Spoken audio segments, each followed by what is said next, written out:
Hi everyone, Sarah Pacaro, and I'm going to share with you today the early warning signs of abuse. So, the problem is, if you're anything like me, you got out of one toxic and unhealthy relationship and you thought it was that person. And so you simply moved into another relationship because all of us at the end of the day want to be in a happy, healthy, loving relationship, and we think we have to go be in a relationship to get that, and we become very disconnected from the fact that we need to have that with ourselves before we can ever look for that in another person. So most people, myself included, will easily and quickly jump from one relationship to another. And the problem is, if you have not done the inner work to heal from that, you go from one toxic and unhealthy relationship to another, thinking it was that person, they treated me so horribly, so badly, and I'm just going to move on to another relationship because I deserve to be happy and healthy, and that's what I want, and that's what I'm going to get. And that means in a relationship, because you have this deep-rooted fear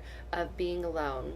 And oftentimes when you're in a relationship, that's what keeps you from leaving it or moving away from it, because you don't want to be alone. You get lonely when you're alone. And obviously what's even worse is feeling that feeling of loneliness when you're in the relationship. But when you jump into another relationship too quickly, you will attract the same kind of person. You may go from one relationship with Bob, who was a narcissist, to it not working out, and you seeing this, to jumping into another relationship with Henry. Well, if you haven't done anything to change yourself, you're not going to change the type of a person that you attract. Point blank. So, one of the best ways, obviously, to heal is to avoid the situation altogether. And even if we feel like we're fully healed from the abuse, you can't, there's no magic 8 ball. You can't predict the future. But you can see the signs before it does really deep internal damage to you.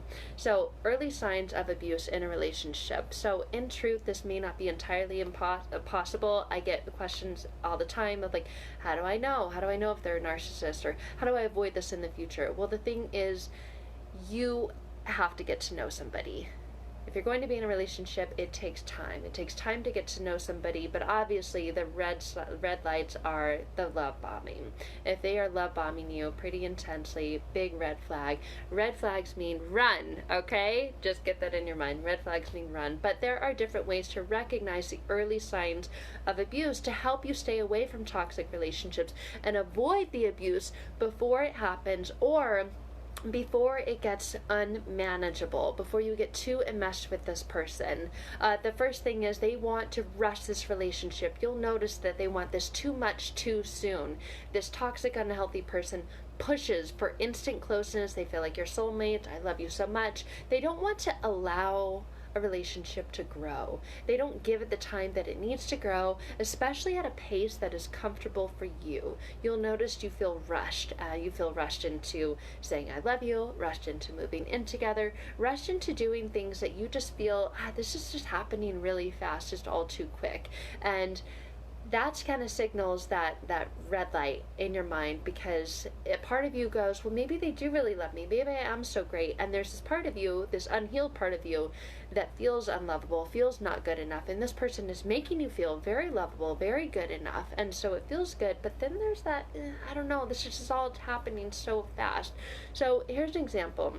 If a partner is constantly praising you and they're putting you up on a pedestal and they want to live together immediately. My ex had me move in at 6 months. That was way too fast for me. He was actually talking about moving in much sooner than 6 months, and I felt like that was waiting. But there was constant pressure to move in, constant jabs and comments about, well, if you were to just move in with me, you wouldn't be struggling with blah, blah, blah. All the things that I was sharing, and he was like, I can fix all these problems for you if you just move in. So you'll feel this push to live together immediately, very too quickly. Maybe if you have kids, they're going to care for your kids, and maybe they're going to help you out with being a parent. They're going to discipline them, and don't worry, I've got this for you. And instead of honoring your role as a parent and saying, I support you in being a parent, don't worry, I can take this part of it off your plate, so to speak. So if they're doing that very, very quickly and not letting it happen naturally, in the beginning you may feel that they swept you off your feet, but what this really shows you is your partner's lack of boundaries. lack of respect of your boundaries and lack of their own boundaries. So, big early warning sign of abuse. The second one is confusion. You'll notice that they change these expectations or they change guidelines. They keep you guessing on how to please them. What pleased them one morning or one day, all of a sudden you do that same thing and you get a completely different response. So, saying they want you to work, but criticizing every job that you apply for. You're too good for that. I used to get that all the time. No, no, no, don't work. I've got us. I make more than enough money. I will take care of us. I will provide for us. But there's a sense of like who you are in your job and what you do and your ability to showcase that. And there's a sense of identity in your job. And if they're saying, I don't want you to work, and you're like, no, I do want to work, but you know, I obviously want to work a good job that makes good money. And then you're going out there and you're applying for jobs and you're sharing that with them, and then they're criticizing you for every job opening that you've applied for, or they're wanting you to go out to dinner when you have spent the whole day preparing their favorite meal, and they're like, let's just go out to dinner, and you're thinking, are you kidding me? So you're feeling constantly confused. That's an early sign of abuse, so big red flag there. The next one is that you'll notice this feeling of intrusiveness, this feeling of control. The partner consistently wants to know your whereabouts. Where are you? Who are you with? What are you doing? When are you going to be there? How long are you going to be there? When are you coming home? Send me pictures. And you feel these constant phone calls, these constant checking in. Maybe they show up at your friend's house unexpectedly, or they show up where you're at, like if you're just having a girls' night, and then all of a sudden they show up. And initially this kind of makes you feel like, oh, they missed me. And you feel like you're cared for, that they care about you, that they love you. These are signs of suspicion and distrust and not healthy in a relationship. So this intrusiveness, this controllingness, when they're constantly calling you, texting you, you guys, that's not healthy. That's definitely early warning signs of abuse. I wish I would have known that when I met the last narcissist. I kid you not, before like 7:30 in the morning, as I'm in the bathroom getting ready for work, I lived with other girls, my phone would be blowing up, and they were like, who the hell is sending you this many messages? And I'm like, oh, it's just got to be it's kind of embarrassing. Like, oh, it's, it's a partner. And they're like, God, really? I mean, just boom, boom, boom, boom, boom, phone calls, text messages, and just asking all these questions. Oh, who else is going to be there? What are you guys doing? Who else? And then when you get home, it's like, you feel like it's interrogation. And in the beginning, it's like, oh, they really love me. No. Big red flag. And then this isolation will be the next thing that you notice is an early abusive sign. The partner insists on spending all or majority of their time together with you, cutting you off from your friends, cutting you off from your family, maybe making fun of your family and friends, making fun of your interests or the other activities you like to do. Like, say you like, to go country line dancing, and they're like, that's so stupid, who does that? And you're like, oh, actually it's quite fun, I really like it. And then you start to feel isolated because you stop going because they make fun of it, or they discourage you from doing it. They start calling your friends derogatory names. My friends used to get called sluts and whores. Mind you, my friends were married women with children and families. Oh, they still got called sluts and whores. And this partner, this toxic person, will discourage you from being in touch with your family, from being in touch with your friends, discouraging you from doing activities apart from them. You'll notice that they might say, well, I'm not going to watch kids. I don't know what you're going to do. So they will not help you provide a healthy balance in your life. They won't help watch the kids. They won't provide childcare. This may make you feel wanted and needed because all the time and attention that they devoted to you, but actually what they're doing is they're cutting back and cutting down your resources, your family and your friends, so that when you need those resources, they might not be there for you. So do they respect you? Do they give you space? Do they give you time to be you? If they're isolating you, big early warning sign of abuse. You'll notice another sign is this possessiveness, this jealousy. So the partner's constantly accusing you of sexual interactions with anyone in your life, even if it's with friends or teachers or bosses or colleagues. Maybe you go to like a work function and someone looks at you and smiles at you and is nice to you, and they're like, oh, let me guess. And they accuse you of flirting. They accuse you of wanting to dress up or put makeup on, or what you wear. Oh, who are you going to impress? I've worked with partners and had partners, or worked with people and had partners who've had the experience that they can't even go to the gym because they're wearing tight spandex and like a tight, form-fitting shirt to go work out in, and the possessiveness, the jealousy of who are you going to go see. So they'll make statements like, well, I just want you to be all mine, or, I don't want anyone else looking at you. Why are you wearing that? You just want the attention. You want people to look at you. Look at you. You look like a whore with all that makeup on. Initially, this jealousy may feel and seem like a demonstration of a partner's love, but what it actually does is demonstrate their willingness to treat you like an object. And that's all that you are to them, like a piece of property. They're using jealousy as an excuse to isolate you. So, big early warning sign of abuse and gigantic red flag. You'll notice they also get really prone to anger. The partner is easily angered. Maybe they have rapid mood swings, this unpredictable behavior, this Dr. or Jekyll and Hyde. You don't know who you're going to get, who's going to walk through the door. And the anger is out of proportion to the actual incident. Like, this is what happened. It really wasn't that big of a deal, but the reaction that you got was just explosive. So the partner's anger oftentimes get directed to other things. This happened in my past experiences. This anger gets directed towards a pet. Oh my God, this is one of the most heartbreaking things to see, when this anger gets directed towards one of your pets. This helpless, cute, poor little animal, you'll notice, that's the worst feeling in the world, but really toxic people who are especially on the end of the spectrum will do that. Or possessions or objects, they break things, they break tables, punch holes in the walls, TVs, whatever it is. Maybe they kick the dog, they destroy something, they rage at you. For a little thing, you were 5 minutes late, there was an accident on the freeway, and boom, this explosion. You'll know that this small incident is not acceptable for someone to use aggression to get their point across, but these people do. And that's a very early warning sign. The first time that you notice this big red flag, please don't ignore it, pay attention to it, regardless of how angry they are or how they've dealt with this in the past. The second that this starts to happen, big early warning sign of abuse. So often you want to look at their unknown past. People put their best foot forward when you're starting to date, and narcissists have a mask on. So they're not going to reveal to you what's behind the mask. They're going to reveal to you this fantasy so that you get bought into this. So this unknown past and respect for women. How was your partner treated previous relationships or partners or women or girlfriends, whatever it is?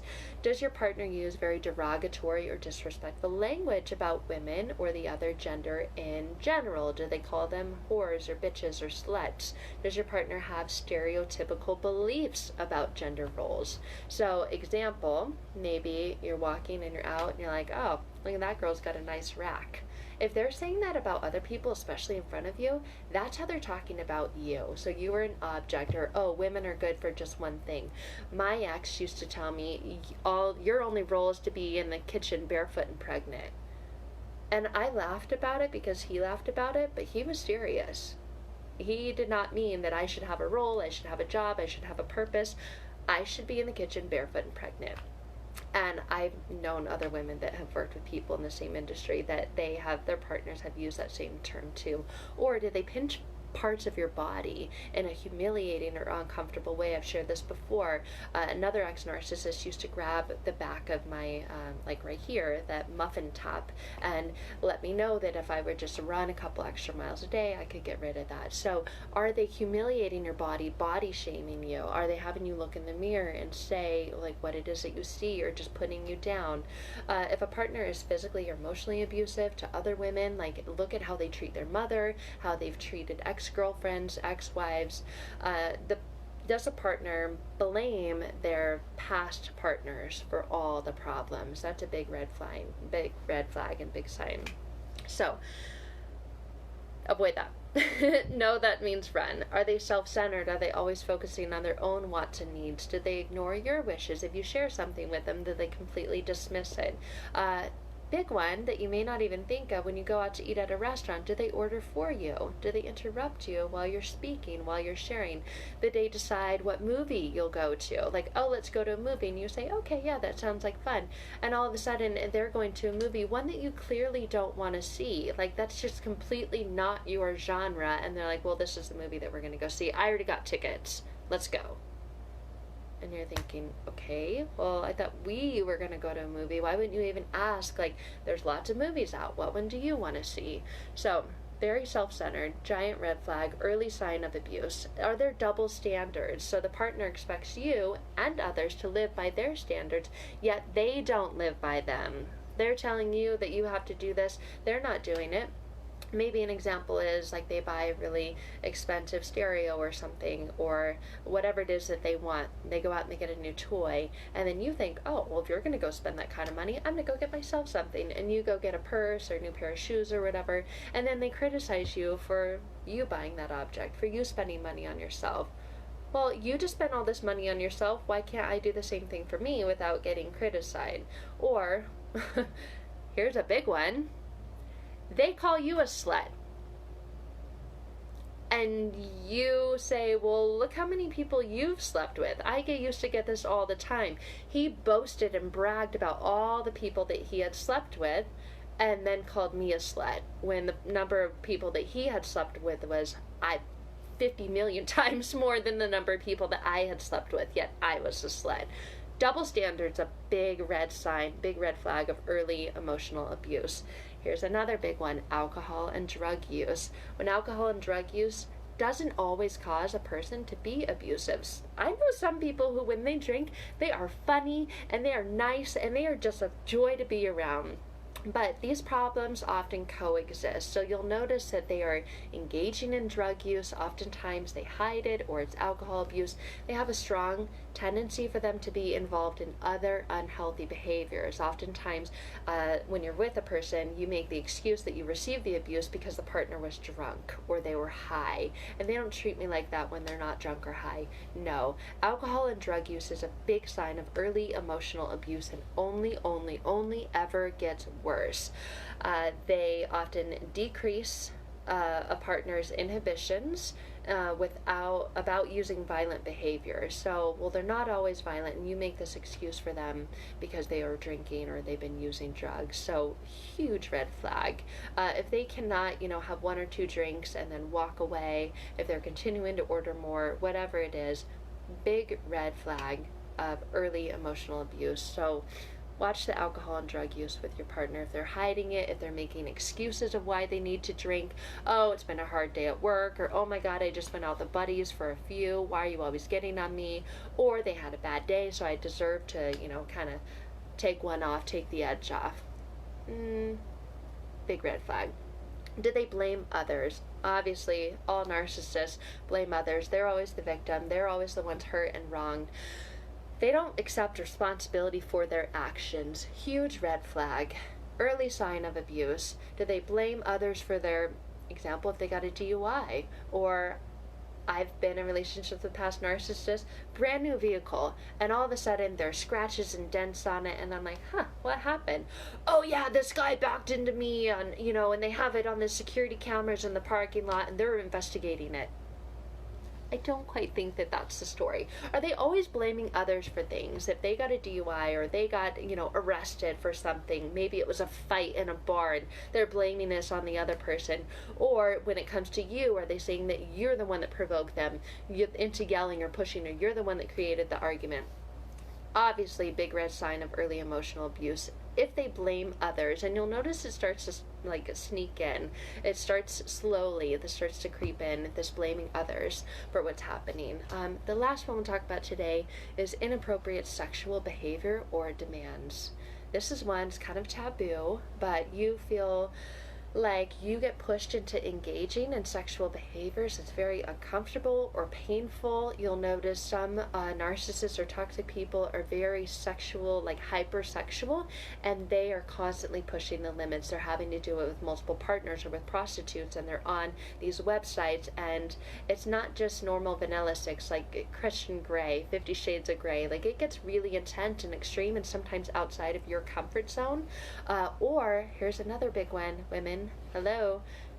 If they don't want you on birth control, you want to go on birth control, maybe you have kids already or you're done getting pregnant, it's a form of control, can be in an abusive relationship, having children, because then they get to control you.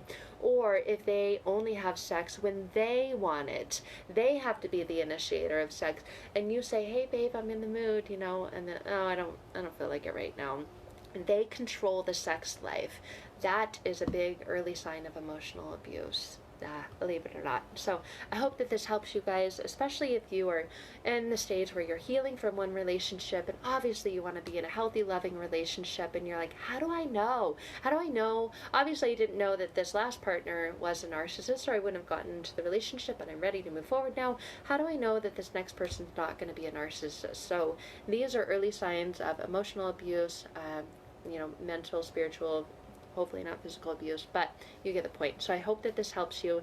And if you are at this place and you are not sure, there's still something, and you're ready to go deep within you, to heal within you, so that you don't paint these red flags white or green, and you're ready to see the signs, stop pretending that they're not there, ready to do the work to heal, then please reach out, and I'd love to connect with you. But in the meantime, I hope this information helps you wherever you're at along your journey.